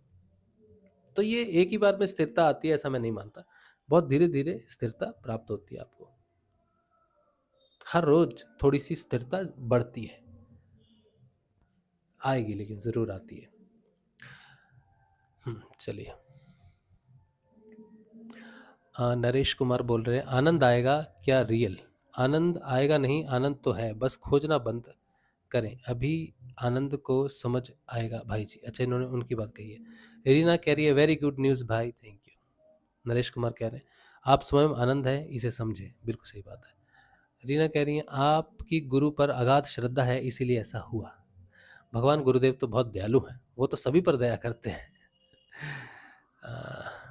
बहुत बढ़िया, बहुत बढ़िया खबर सुनाई प्रभु जी, बच्चे की तबीयत ठीक हो रही है जी। हाँ, ऐसा लग रहा है, तो उसकी दवाई भी चल रही है, पेन किलर तो भी चल रहे हैं। तो अभी 2-3 दिन में अगर वो और भी रिकवरी करता है तो समझ में आ जाएगा कि ये रिकवरी फाइनली होनी शुरू हो गई है। आज पहला दिन है कि रिकवरी का साइन उसने शो किया है, तो मैं आपको रोज अपडेट करूंगा ज़रूर।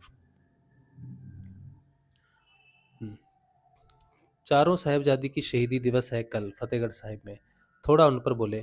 हाँ, अच्छा, बहुत अच्छी बात है। तो कल है ना, कल हम ज़रूर बात करेंगे। 4 साहिबजादे भगवान श्री गुरु गोविंद सिंह जी, उनके 4 पुत्र जो अपने धर्म के लिए शहीद हुए, जिन्होंने सच्चाई के लिए अपने प्राण दिए। और उन पर एक फिल्म भी है, अगर आप देखना चाहें उनके बारे में तो आपको इंटरनेट पर मिल जाएगी, 4 साहिबजादे ऐसी फिल्म है, एनिमेशन फिल्म है। उसमें आपको उनके बारे में पता चलेगा कि कितने बहादुर और कितने एकनिष्ठ, और अपने पिता के लिए सेवा में, अपने समाज के लिए, सच्चाई के लिए, सनातन धर्म के उत्थान के लिए और अपने धर्म की रक्षा के लिए उन्होंने प्राण त्यागे। तो उनको शत शत नमन है, प्रणाम है। और उनके बारे में ज़्यादा जानें आप, उनके बारे में ज़रूर कल एक शॉर्ट एनिमेशन फिल्म है, ज़रूर देखें, तो आपको समझ में आएगा कि कितनी कुर्बानियाँ दी गई हैं भारत को स्वतंत्र रखने के लिए और उसके बीच को बचा के रखने के लिए। तो उनको शत शत हमारा नमन है, प्रणाम है। चलिए, हम पुस्तक पढ़ रहे हैं गुरु जी की और आगे बढ़ते हैं। तो हम आनंद की बात कर रहे हैं। कहते हैं गुरु जी कि जब तक उमड़ ना जाए और तब तक वो बहता रहता है, यह एक आंतरिक आनंद है। यूहन्ना कहते हैं जो सभी सच्चे विश्वासियों के हृदय में बना रहता है, सांसारिक आनंद के समान यह आता जाता नहीं है। इसका उसका आनंद पूर्ण है, वह हमारे हृदयों के कटोरों को आनंद से तब तक भरता है जब तक उमड़ ना जाए। बचपन में जिन चीज़ों से सुख की अनुभूति होती है, किशोर अवस्था में आते ही सुख के आधार बदल जाते हैं। जवानी में उस स्थिति में और आधारभूत परिवर्तन हो जाता है, और बुढ़ापा आते ही बचपन, किशोर अवस्था और जवानी में जिन भिन्न भिन्न कारणों से सुख की अनुभूति होती थी, उससे बिल्कुल भिन्न स्थिति हो जाती है। तो भगवान श्री कृष्ण ने गीता के 5वें अध्याय के 21वें श्लोक में इस अक्षय आनंद के बारे में कहा है। भगवान कहते हैं, बाहर के विषयों में आसक्ति रहित अंतकरण वाला पुरुष, अंतकरण में जो भगवत ध्यान जनित आनंद है उसको प्राप्त होता है। वह पुरुष सच्चिदानंद घन पर ब्रह्म परमात्मा रूप योग में एक ही भाव से स्थित हुआ अक्षय आनंद को अनुभव करता है। ये योग की स्थिति है। कोई कहे, जैसे राम सिंह जी ने कहा कि कब आएगा वो आनंद, आपकी जिस दिन आत्मा जागृत हो जाएगी उसी दिन आपका योग होगा भगवान श्री कृष्ण के साथ, परमात्मा के साथ आत्मा का योग होता है। आत्मा भी कृष्ण है, परमात्मा भी कृष्ण है, एक पर आवरण है दूसरा। तो जब ये आप वो योग होगा यहाँ। जिस दिन आत्मा जागृत हुई उसी दिन आनंद की घटना घटनी शुरू हो जाएगी। फिर वो धीरे धीरे बढ़ता रहता है, चेतना जैसे जैसे उसको समझती है, जानती रहती है, संसार का भेद खुलता रहता है, आनंद बढ़ता है।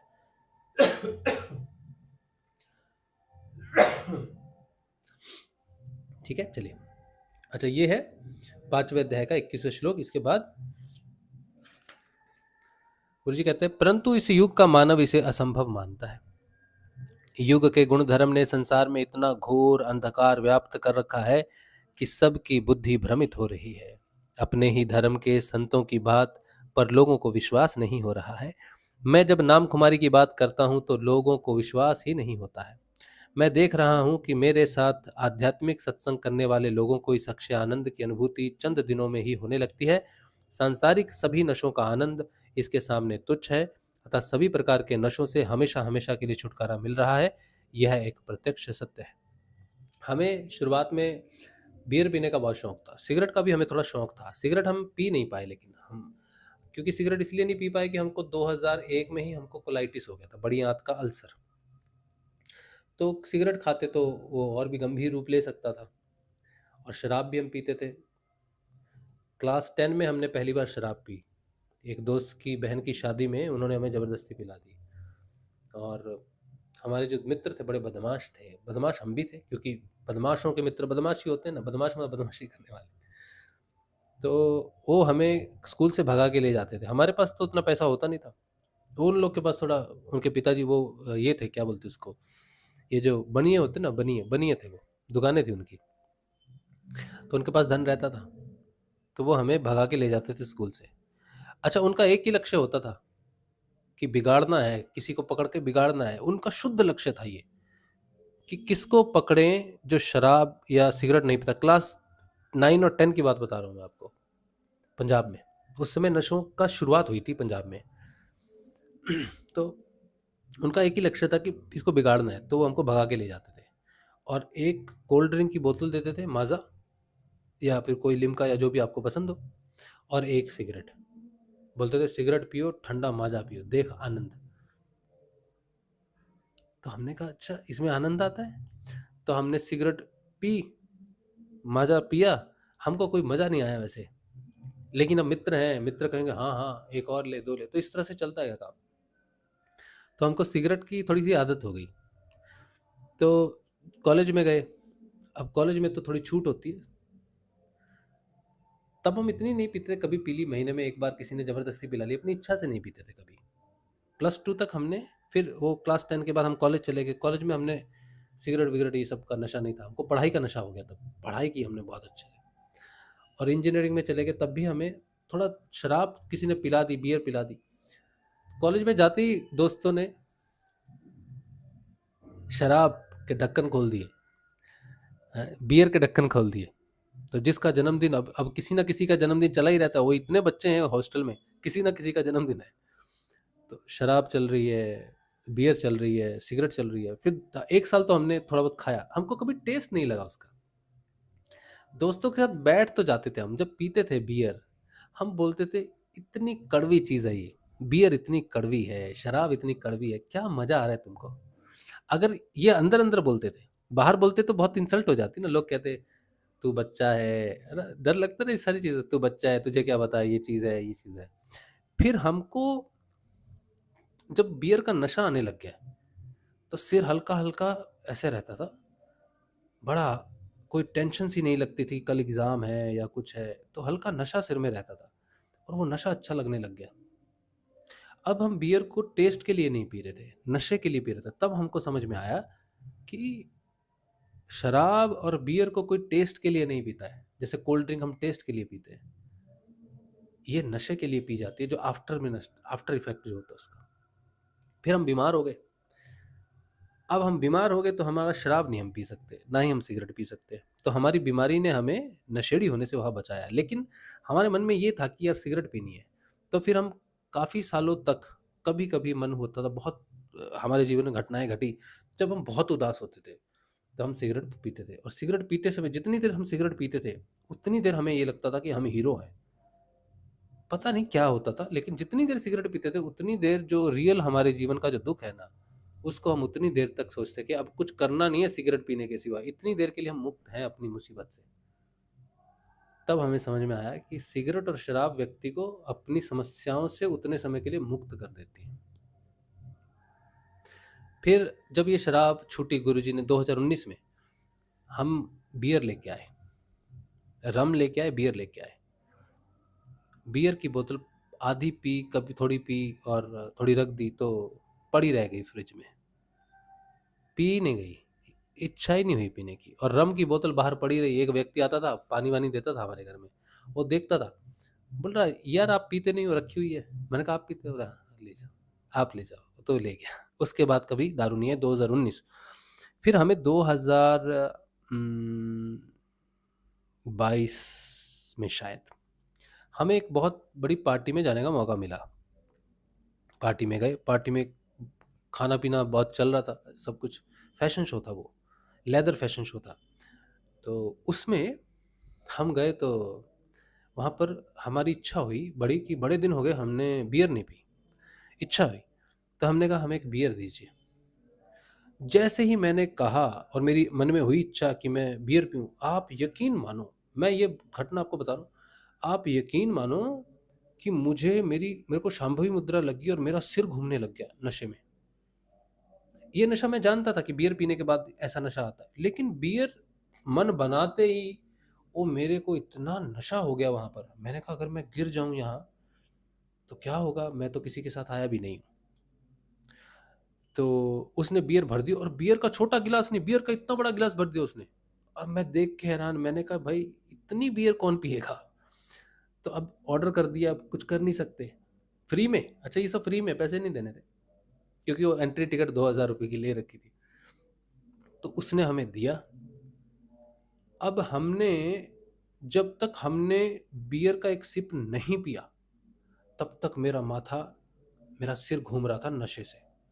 मैंने कहा यार बियर पीने से पहले नशा हो रहा है मुझे, मैं समझ नहीं पाया, इतना मूर्ख मैं। 2022 की बात है, 3 साल हमको योग में हो चुके, गुरुजी बोलते हैं इसका नशा आता है, नशा आता है।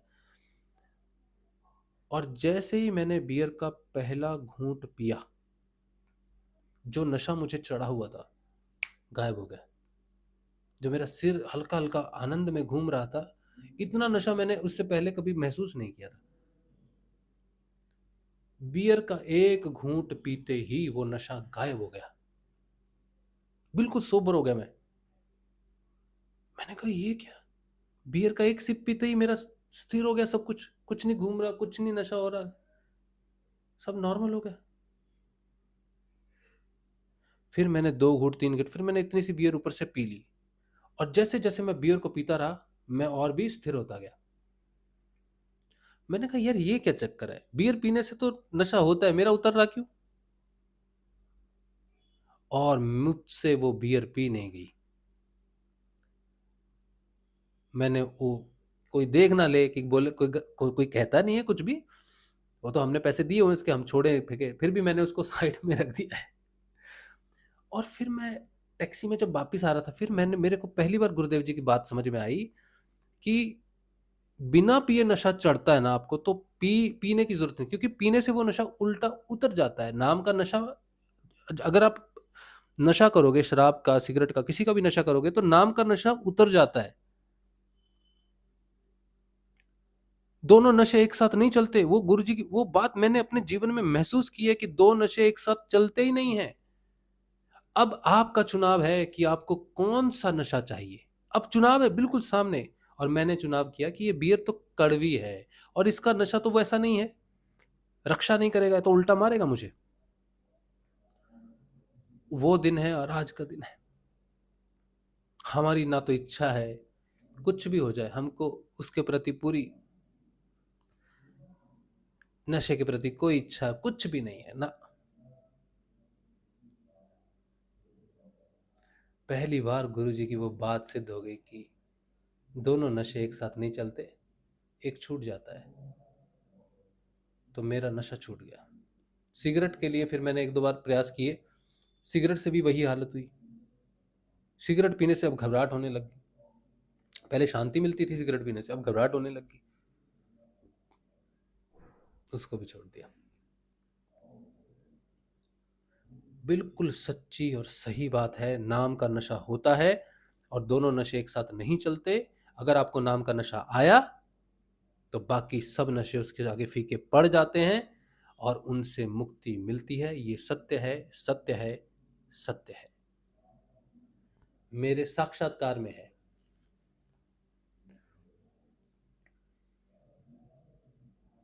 जय हो गुरुदेव, जय हो श्री कृष्ण जी। नाम जपो, ये देखो,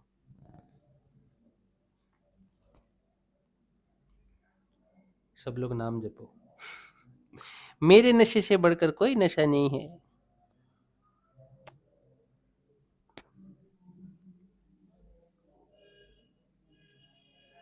भगवान श्री कृष्ण से बढ़कर कोई नशा संसार में नहीं है, नहीं है, नहीं है। आप नाम जपो, आपकी सारी समस्याओं का समाधान हो जाएगा। ये गुरु जी का वचन है। गुरु जी ने कहा, मैं, गुरु जी ने शर्त लगा के बोला है, बोल रहा मैं आप, गुरु जी बोल रहे मैं आपको शर्त लगा के कहता हूँ कि आप नाम जपो, नशा पड़ोसी का नहीं रहेगा। और ये बात सत्य है, सत्य है, सत्य है। थैंक यू गुरु जी। चलिए, तो अब मैं इसको नॉर्मल मोड पे डाल रहा हूँ भैया, माइक को बहुत देर होगी, अब मुझे श्रीमद् भागवत को पढ़ना है।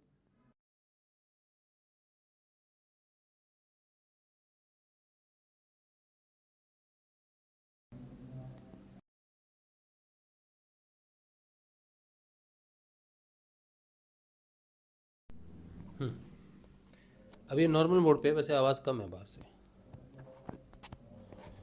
चलो ठीक है,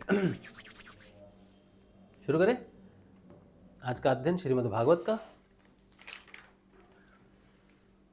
आज का श्रीमद् भागवत में जो अध्ययन चल रहा है वो थोड़ा प्रेम प्रसंग ज़्यादा चल रहे हैं। आज जो प्रसंग है वो भी राजा दुष्यंत और उनकी एक प्रेमिका, उनका नाम शकुंतला, दोनों के प्रेम की कहानी है। और ऋषि दुर्वासा तो अपना वही काम करेंगे जो करते हैं, क्रोध। तो आज मैंने सुनी हुई है कहानी, पढ़ी नहीं है कभी, आज पढ़ेंगे, पहली बार देखते हैं। तो आज जो हम अध्ययन कर रहे हैं श्रीमद् भागवत नवम स्कंद 20वां अध्याय। रीना जी कह रही है क्या मेरी चाय छूट जाएगी? अगर चाय का नशा है तो जरूर छूटेगी। जरूर छूट जाएगी चाय। हमें भी चाय का बहुत नशा था, अभी थोड़ा कम है, थोड़ा कम है। अभी हमें नया नशा चढ़ा है कॉफ़ी का। तो ये नशे फिर भी ठीक है, उतने गंभीर नहीं है, लेकिन ये दारू का, सिगरेट का, ये तो घर बर्बाद कर देते हैं। तो चाय पीना हमको अच्छा लगता है, गरम गरम होता है, सिप लेना, वो अदरक वाली चाय होगी, मसाला चाय होगी। चाय पत्ती की चाय हमको हजम नहीं होती है, पता नहीं क्यों। चाय पत्ती वाली चाय हमको नुकसान करती है। तो और दूसरी चाय हम पीते हैं बीच बीच में, अदरक चाय हमको पसंद है, काली चाय, दूध वाली चाय हम नहीं पीते, पसंद है हमको, पीते नहीं हम, लेकिन कॉफ़ी हमको आजकल अच्छी लगती है। छूट जाएगी ज़रूर, अगर हम सही दिशा में हैं तो ये भी छूट जाएगा। ठीक है, चलो। तो जय श्री गुरुदेव, भगवान श्री गुरुदेव को, श्रीमद् भागवत को हमारा प्रणाम है, आपको हमारा प्रणाम है, स्वयं को भी हम प्रणाम करते हैं कि हमें ये सौभाग्य मिला कि हमें भगवान श्री गुरुदेव जी की कृपा से श्रीमद् भागवत का योग प्राप्त हुआ। 20वां अध्याय नवम स्कंध, पुरु के वंश, राजा दुष्यंत और भरत के चरित्र का वर्णन। श्री सुखदेव जी कहते हैं, हे परीक्षित, अब मैं राजा पुरु के वंश का वर्णन करूंगा। इसी वंश में तुम्हारा जन्म हुआ है। इसी वंश के वंशधर बहुत से राज ऋषि और ब्रह्म ऋषि भी हुए हैं। पुरु का पुत्र हुआ जन्मेजय। जन्मेजय का प्रचिनवान, प्रचिनवान का प्रवीर, प्रवीर का नमस्यु, नमस्यु का पुत्र हुआ चारुपद, चारुपद से सुधु, सुद्यु से सुद्यु, सुद्यु से बहुगव, बहुगव से संयाति, संयाति से अहियाति और अहियाति से रौद्राश्व हुआ। हे परीक्षित, जैसे विश्वात्मा प्रधान प्राण से 10 इंद्रियां होती हैं, वैसे ही घृताची अप्सरा के गर्भ से रौद्राश्व के 10 पुत्र हुए। ऋतेयु, कुशेयु, स्थंडिलेयु, थंडिलेयु, कृतेयु, जलेयु, संततेयु, धर्मेयु, सत्ययेयु, व्रतयेयु और सबसे छोटा वनेयु। हे परीक्षित, उनमें से रितेयु का पुत्र रंतिभार हुआ और रंतिभार के 3 पुत्र हुए, सुमिति, ध्रुव और अप्रतिरथ। अप्रतिरथ के पुत्र का नाम था कण्व। कण्व के पुत्र मेधातिथि हुआ। इसी मेधातिथि के प्रसकण्व आदि ब्राह्मण उत्पन्न हुए। सुमति का पुत्र रैम्य हुआ। इसी रैम्य का पुत्र दुष्यंत था। एक बार दुष्यंत वन में अपने कुछ सैनिकों के साथ शिकार खेलने के लिए गए हुए थे। उधर ही वे कण्व मुनि के आश्रम पर जा पहुंचे। उस आश्रम पर देव माया के समान मनोहर एक स्त्री बैठी हुई थी। उसकी लक्ष्मी के समान अंग कांति से वह आश्रम जगमगा रहा था। उस सुंदरी को देखते ही दुष्यंत मोहित हो गए और उनसे बातचीत करने लगे। उनको देखने से उनका बड़ा आनंद मिला। उनके मन में काम वासना जागृत हो गई। थकावट दूर करने के बाद उन्होंने बड़ी मधुर वाणी से मुस्कुराते हुए उससे पूछा, कमल दल के समान सुंदर नेत्रों वाली देवी, तुम कौन हो और किसकी पुत्री हो? मेरे हृदय को अपनी ओर आकर्षित करने वाली सुंदरी, तुम इस निर्जन वन में रहकर क्या करना चाहती हो? हे सुंदरी, मैं स्पष्ट समझ रहा हूं कि तुम किसी क्षत्रिय की कन्या हो, क्योंकि पुरुवंशियों का चित्त कभी अधर्म की ओर नहीं झुकता। शकुंतला ने कहा, आपका कहना सत्य है। मैं विश्वामित्र जी की पुत्री हूँ। मेनका अप्सरा ने मुझे वन में छोड़ दिया था। इस बात के साक्षी हैं मेरा पालन पोषण करने वाले महर्षि कण्व। वीर शिरोमणि, मैं आपकी क्या सेवा करूं? हे कमल नयन, आप यहाँ बैठिए और हम तो कुछ आपका स्वागत सत्कार करें। आप यहाँ बैठिए और हम जो कुछ आपका स्वागत सत्कार करें उसे स्वीकार कीजिए। आश्रम में कुछ निवार यानी कि तिन्नी का भात है। आपकी इच्छा हो तो भोजन कीजिए और जचे तो यहीं ठहरिए। दुष्यंत ने कहा, सुंदरी, तुम कुशिक वंश में उत्पन्न हुई हो, इसलिए इस प्रकार का आतिथ्य सत्कार तुम्हारे योग्य ही है, क्योंकि राजकन्याएं स्वयं ही अपने योग्य पति का वर्ण कर लिया करती हैं। शकुंतला की स्वीकृति मिल जाने पर देश, काल और शास्त्र की आज्ञा को जानने वाले राजा दुष्यंत ने गांधर्व विधि से धर्मानुसार उसके साथ विवाह कर लिया। राज ऋषि दुष्यंत का वीर्य अमोघ था। रात्रि में वहां रहकर दुष्यंत ने शकुंतला का सहवास किया और दूसरे दिन सवेरे वे अपनी राजधानी में चले गए। समय आने पर शकुंतला को एक पुत्र उत्पन्न हुआ। महर्षि कण्व ने वन में ही राजकुमार के जात कर्म आदि संस्कार विधि पूर्वक संपन्न किए। वह बालक बचपन में ही इतना बलवान था कि बड़े बड़े सिंहों को बलपूर्वक बांध लेता और उनसे खेला करता। वह बालक भगवान का अंशा अवतार था। उसका बल विक्रम अपरिमित था। उसे अपने साथ लेकर रमणी रतन शकुंतला अपने पति के पास गई। जब राजा दुष्यंत ने अपनी निर्दोष पत्नी और पुत्र को स्वीकार नहीं किया, तब जिसका वक्ता नहीं दिख रहा था और जिसे सब लोगों ने सुना, ऐसी आकाशवाणी हुई। क्या कहते हैं? तब जिसका वक्ता दिख नहीं रहा था और जिसे सब लोगों ने सुना, ऐसी आकाशवाणी हुई। पुत्र उत्पन्न करने में माता तो केवल धौंकनी के समान है। वास्तव में पुत्र पिता का ही है, क्योंकि पिता ही पुत्र के रूप में उत्पन्न होता है। ओए सुंदर, क्योंकि पिता ही पुत्र के रूप में उत्पन्न होता है, इसलिए दुष्यंत, तुम शकुंतला का तिरस्कार न करो, अपने पुत्र का भरण पोषण करो। राजन, वंश की वृद्धि करने वाला पुत्र अपने पिता को नरक से उबार लेता है। सुंदर, शकुंतला का कहना बिल्कुल ठीक है। इस गर्भ को धारण कराने वाले तुम ही हो। हे परीक्षित, पिता दुष्यंत की मृत्यु हो जाने के बाद वह परम यशस्वी बालक चक्रवर्ती सम्राट हुआ। उसका जन्म भगवान के अंश से हुआ था। आज भी पृथ्वी पर उसकी महिमा का गान किया जाता है। उसके दाहिने हाथ में चक्र का चिन्ह था और पैरों में कमल कोश का। महाअभिषेक की विधि से राज्याधिराज के पद पर उसका अभिषेक हुआ। भरत बड़ा शक्तिशाली राजा था। अब देखो, दुष्यंत की जो कहानी आई बड़ी संक्षिप्त में आ गई है, विस्तार में नहीं आई है। हुआ क्या? राजा दुष्यंत शकुंतला से बहुत प्रेम करते थे, बहुत स्नेह करते थे। उन्होंने शकुंतला को कोई धोखा नहीं दिया। लेकिन एक बार क्या हुआ कि राजा दुष्यंत ने कहा था कि मैं वापस आऊँगा तुमसे मिलने के लिए, ऐसा कुछ उन्होंने कहा शकुंतला से, और वो अपने वादे के पक्के थे, धर्मार्थी थे। लेकिन उसी समय जिस वन में वो रहती थी, जिस कुटिया में, आप देख रहे हो ना, चित्र है कि शकुंतला वेट कर रही है और उधर से ऋषि आते हैं, दुर्वासा ऋषि हैं मेरे ख्याल से ये। अब दुर्वासा ऋषि मिलने आते हैं ऋषि कणक से, कणद है ना, कणद ऋषि से मिलने आते हैं। अब शकुंतला अपने प्रेमी की वाट देख रही है, मतलब राह देख रही है, उसको याद कर रही है, उसके प्रेम में खोई हुई है। तो दुर्वासा ऋषि उसको पूछते हैं कि ऋषि कणद कहाँ है, कुछ सवाल पूछते हैं, लेकिन शकुंतला का ध्यान ही नहीं जाता कि कोई उससे बात कर रहा है, वो तो अपने प्रेमी की सोच में है।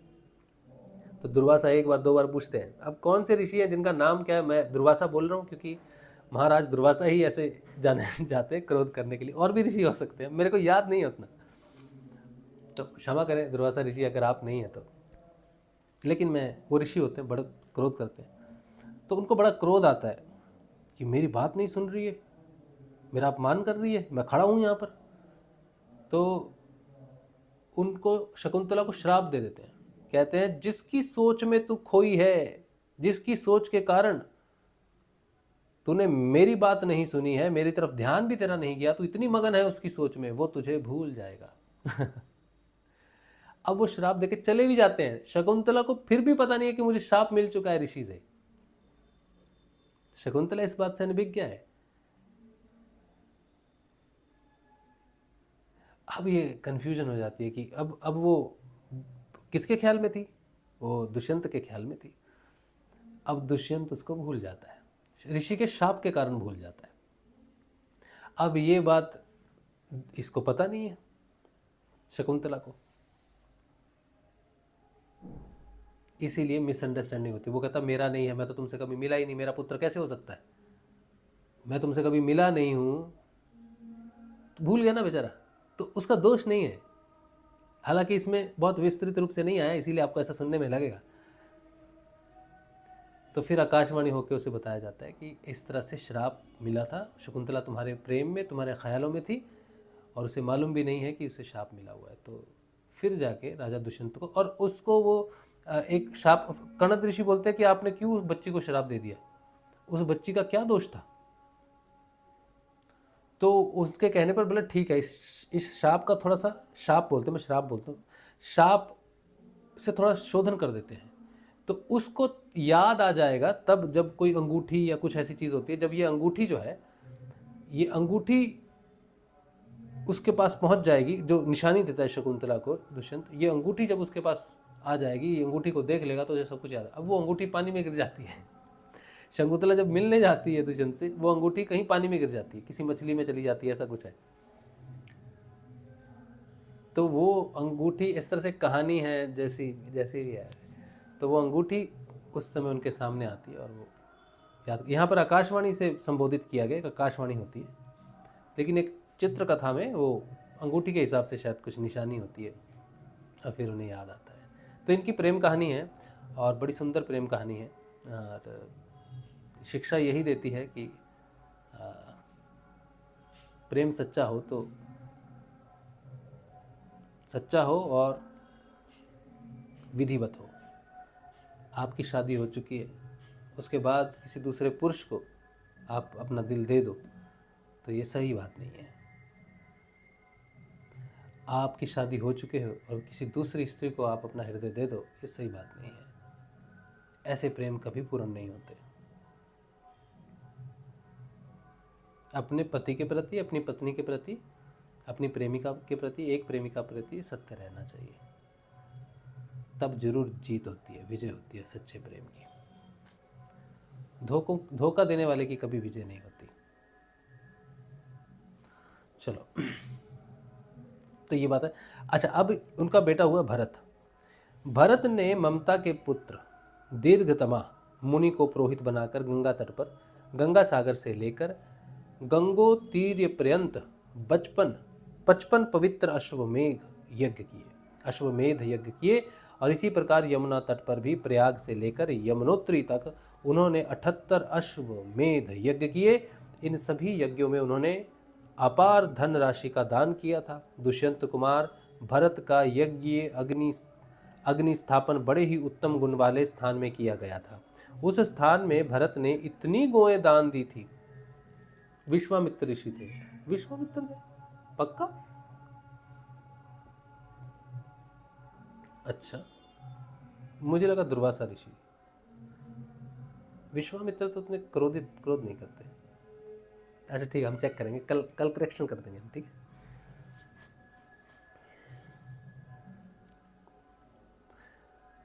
उस स्थान में भरत ने इतनी गौएं दान दी थी कि 1000 ब्राह्मणों में प्रत्येक ब्राह्मण को एक एक बद्ध गौएं मिली थी। बद्ध मतलब ये कितना लिखा भैया?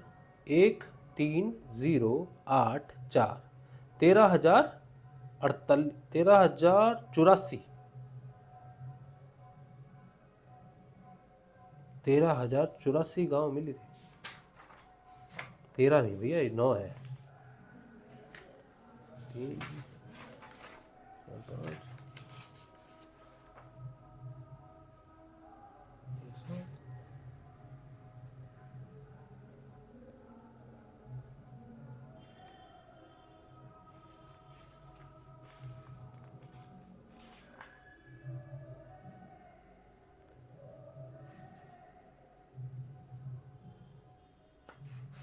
एक नहीं है, 2 लिखा है, 9 लिखा है। 9308 9308 कितना होता है? 93,084 गायें मिली थी।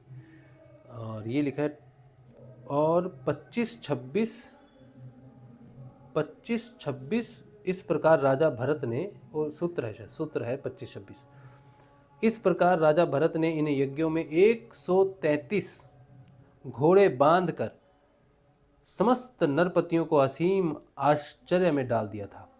इन यज्ञों के द्वारा इस लोक में तो राजा भरत को परम यश मिला ही, अंत में उन्होंने माया पर भी विजय प्राप्त की और देवताओं के परम गुरु भगवान श्री हरि को प्राप्त कर लिया। यज्ञ में एक कर्म होता है जिसे कहते हैं मशनार।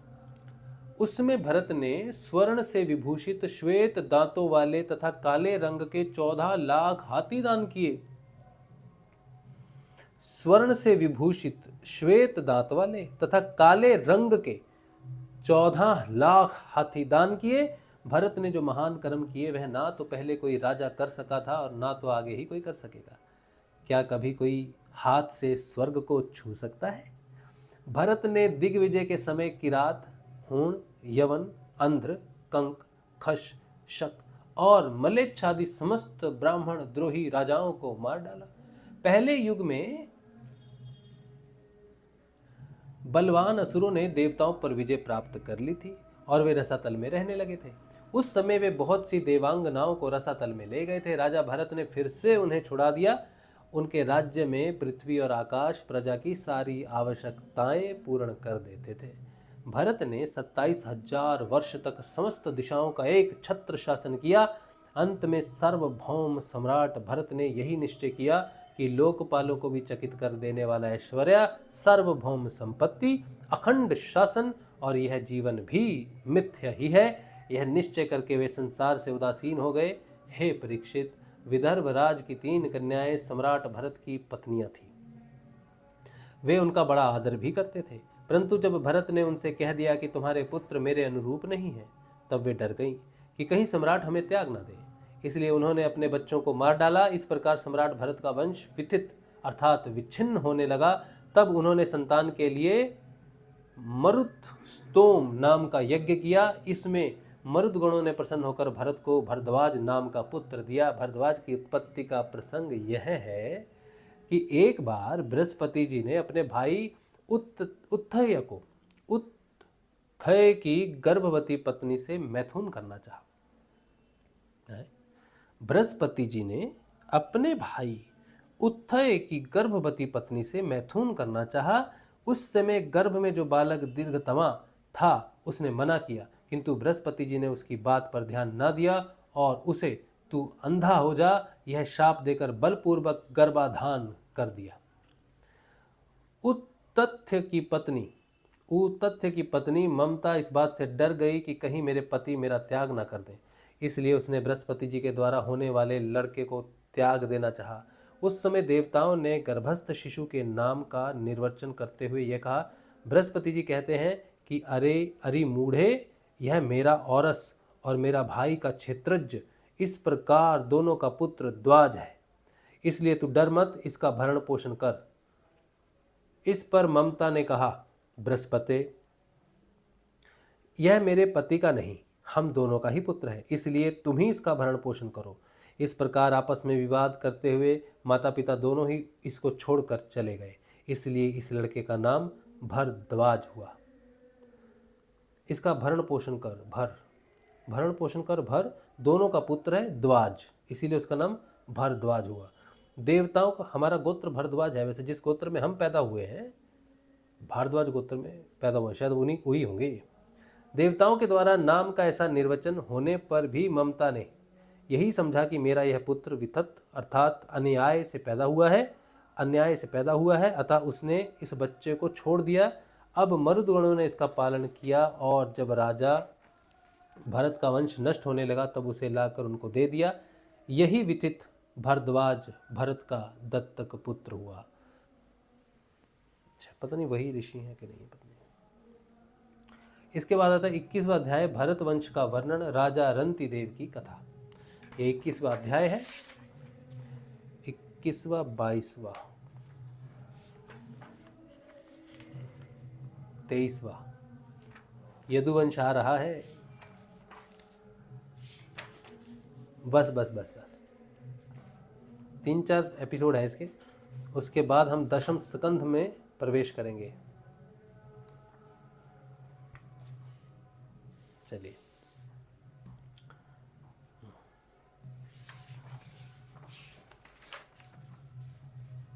ये कल हम पढ़ेंगे, ठीक है। किस होते हैं ऐसी ऐसी घटनाएं हम श्रीमद् भागवत में पढ़ते हैं, कभी कभी हम मानव बुद्धि से सोचते हैं तो हमें कैसा अजीब लगता है सुनने में। जब देवता बृहस्पति ये सब ज़बरदस्ती किसी स्त्री के साथ ज़बरदस्ती करते हैं और फिर करते, तो हमें कभी कभी बड़े अजीब लगता है पढ़ने में कि संसार में भौतिक बुद्धि से ये सारी चीज़ें तो सही नहीं है। फिर सोचते हैं कि ये हो सकता है इसका पूरा वर्णन सही से श्रीमद्भागवत में विस्तृत रूप से कुछ भी नहीं है, सिर्फ संक्षेप रूप से बहुत कुछ दिया हुआ है और उनका क्या प्रावधान है। जैसे मनुष्य का जीवन अलग है, पशुओं का जीवन बिल्कुल अलग होता है। मनुष्य के जो हमारे जो नियम है वो पशुओं पर लागू नहीं होते हैं। इसी तरह से देवताओं के भी कुछ ऐसे नियम होंगे जो मनुष्य पर तो लागू नहीं होते लेकिन उन पर लागू होते होंगे, ऐसा मुझे लगता है। इसीलिए हम निर्णय नहीं लेना चाहते कि ये गलत है कि सही है, उस निर्णय में नहीं जाना चाहते, क्योंकि जिस चीज़ का हमें ज्ञान ना हो, हमें पता ना हो देवता होना क्या है या फिर देवताओं का जीवन क्या है, भगवान कैसे उन्हें कैसे क्या करते हैं, और तब तक हमें सिर्फ पढ़ना चाहिए लेकिन अपना कोई विचार इस तरह से नहीं बनाना चाहिए किसी देवता के प्रति कि ये तो गलत है, तो सही है। तो हमें लगता है हमें उतनी क्षमता नहीं है समझने की चीज़ों को, हम भौतिक रूप से अपनी बुद्धि से सही और गलत को समझते हैं। लेकिन जिन्हें भगवान ने देव बनाया है उनका क्या कर्तव्य है, क्या है, और ये कब की कहानियाँ हैं, कैसी हैं, कौन किस शाप में फंसा है, कौन किस क्या कर रहा है, और इतने समृद्ध बच्चे इनके होते हैं। ऐसे काम जब हम पढ़ते हैं ये वो, लेकिन फिर भी जब बृहस्पति के साथ चंद्रमा ने इस तरह से उनकी ज़बरदस्ती पत्नी का हरण करके उसको गर्भवती किया, तब उनके पुत्र हुए बुद्ध, और आज वही बुद्ध मनुष्य के जीवन की बुद्धि का संचालन करते हैं, कितना कुछ करते हैं। मनुष्य अधीन है बुद्ध के, कितना उज्जवल पुत्र है वो बुद्ध। और इसी तरह से शनि भगवान की भी आती कि पिता से उनकी नहीं बनती है, और लेकिन वो हमारे कर्मों के फल दाता है। इसी तरह से भरद्वाज ये मुनि ऋषि हैं शायद, जिनसे गोत्र चलता है, लेकिन उनकी उत्पत्ति कितनी अजीब है, जबरदस्ती उनको उत्पन्न किया गया है।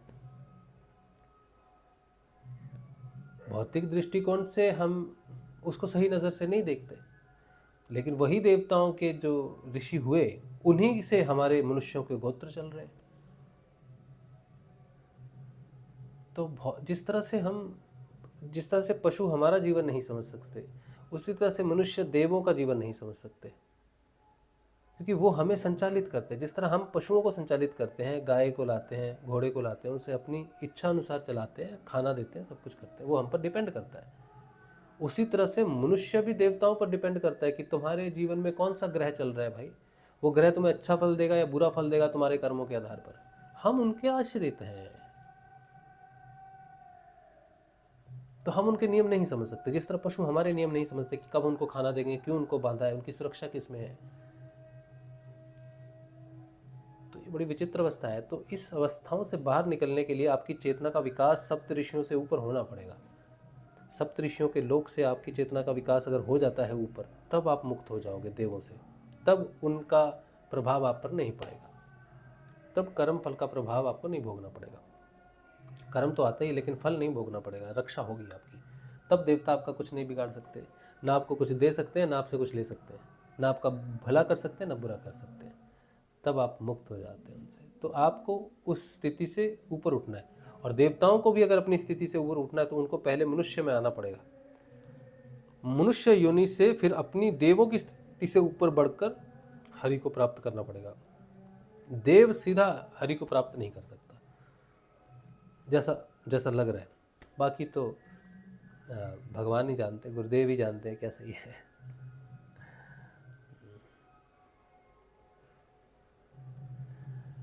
हाँ, क्या भाई, क्या बात चल रही है? चाय पे चर्चा हो रही है आपकी सबकी? क्या चर्चा है भाई? विश्व मित्र ऋषि, अच्छा ये देखेंगे बाद में कौन से ऋषि थे जिन्होंने श्राप दिया था। नरेश कुमार कह रहे हैं, रीना जी हमने ज़िंदगी में चाय नहीं पी है। चाय नहीं, मतलब हमने उस मन से पकड़ा ही नहीं कि चाय पीनी है या नहीं पीनी है, मतलब इसके प्रति सोच ही नहीं रखी थी, मतलब महत्व ही नहीं दिया चाय को। ऐसा आप भी करोगे तो स्वतः छूट जाएगी चाय। वैसे तो हमारे योग में हमें कुछ भी छोड़ने की ज़रूरत नहीं है। गुरुजी कहते हैं 1 कप पीती है रीना, बेटी 2 कप पी ले। तो नाम जप तेरी चाय छूटेगी।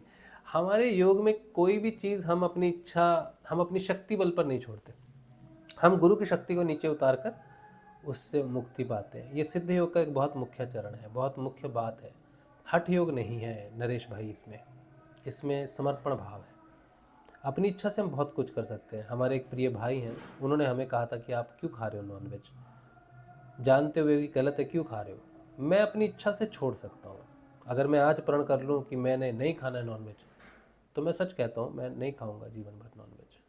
लेकिन समस्या ये है कि मैं मुक्त नहीं हो पाऊंगा। गुरुदेव अगर मुझे छुड़ा दें कि बेटा अब से तू नहीं खाएगा, तब मेरी मुक्ति हो जाएगी। इसीलिए मैं नॉनवेज अपनी इच्छा से और अपने बल से नहीं छोड़ता। वैसे तो मुझ में बल है नहीं, लेकिन फिर भी अगर मैं ये सही और गलत, पाप और पुण्य के चक्कर में पड़ के छोड़ दूँ तो मेरी मुक्ति नहीं होगी। मैंने गुरुदेव को सौंप दिया है कि गुरुजी आप जैसी आज्ञा करेंगे, जैसा जीवन चलाएंगे, वैसा ही हमें स्वीकार्य है। आप जो चाहे, जैसा चाहे परिवर्तन करें, जब चाहे करें, हम आपके आश्रित हैं। तो गुरुजी की ड्यूटी है, उस जिस दिन छुड़वा देंगे हमें समझ में आ जाएगी चीज़। लेकिन हम अपनी इच्छा से कुछ नहीं छोड़ना चाहते, अपना कोई प्रयास, कोई प्रयत्न, कोई बल यूज़ नहीं करना चाहते। हम बलहीन और गुरुदेव पर बोझ हैं, हम गुरुदेव पर बोझ हैं।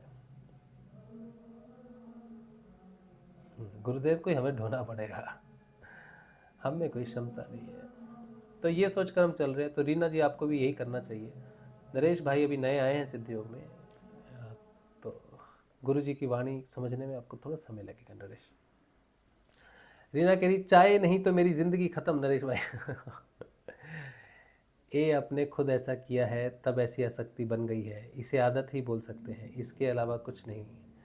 आप चाय की जगह मिल्क पिए, चाय समझकर, ऐसे अपने मन को ठगो।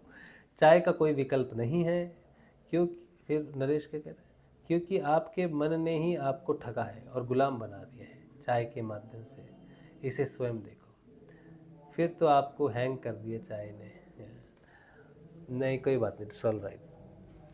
जो भी हम खाते हैं पीते हैं हमारी वृत्तियों के अधीन होता है। जब आपका योग होगा, वृत्ति परिवर्तित हो जाएगी, जिस वृत्ति के अधीन ये चाय आती है, आसक्ति या डिपेंडेंस आती है, वो वृत्ति बदल जाएगी। चाय अचानक एक दिन बनाएंगे नहीं, आपने कहा अरे आज तो मैंने चाय ही नहीं पी, अरे नहीं पी तो नहीं पी, छोड़ो हटाओ, पता भी नहीं चलेगा छूट गई है। ठीक है, चलिए आज का जो सत्संग है वो भगवान श्री गुरुदेव के श्री चरणों में रखते हैं, और आपका सबका धन्यवाद भी करते हैं कि आपने हमारा साथ दिया। आगे भी दीजिए, अभी ज़रूरत है, 3 महीने 4 महीने चलेगा थेरेपी उसका। और कल मिलेंगे हम लोग, कल के ध्यान में और कल के सत्संग में। जय श्री गुरुदेव, जय श्री दादा गुरुदेव।